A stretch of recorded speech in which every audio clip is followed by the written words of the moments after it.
बाटमारणा हेउछि सरकारी योजना। आज भी मौलिक सुविधार वंचित अनेक परिवार। घर खंडे न पाई बेसहारा गोपीनाथ परिवार। भंगा कांथ और पॉलिथिन तले गोपीनाथ 6 प्राणी कुटुंब। फेल मारिछि सरकारी योजना। गरीब असहाय मानक पई आसुतबा अनेक योजनार नारा दउछन्ति सरकार, किंतु वास्तव में ताहा भिन्न।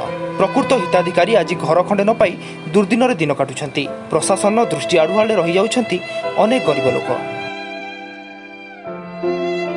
भल करी देखंतु एही दृश्यटी को। पॉलिथिन ने छाउणी होईछि पूरा घरटी। केतेबेले जे वर्षा पवन ने पॉलिथिन उड़ी जाई कांथ गली पड़िबो ताहा कही होबो नाही। एठी मनीष कोन पशु रहिबा असंभव। एही दृश्य होउछि खोर्धा जिला बोलगढ़ ब्लॉक सरगार पंचायत ढोलपत्र ग्रामर खटिखिया गरीब चाषी मूलिया परिवारटीए। दिनकू 2 ओळा खाइबा पई श्रम काम करंती गोपीनाथ। निज कांधरे पथर बोही 5 प्राणी कुटुंब पोषंती। मुंड गुंजिबा पई निज भाई भागरू मिलिथिबा 3 बकरा झाटीमाटीर चाळ घर जलीपोड़ी छारखार होगला सबकिछि। साइती रखिथिबा आसबाबपत्र ठारू आरंभ करी कागज पत्र पर्यंत निमिषक मध्य निआरे पड़ी पाउंस होगला। सरकार ठारू मिलिथिबा जरी पाल खंडिक सहारा पलटिछि।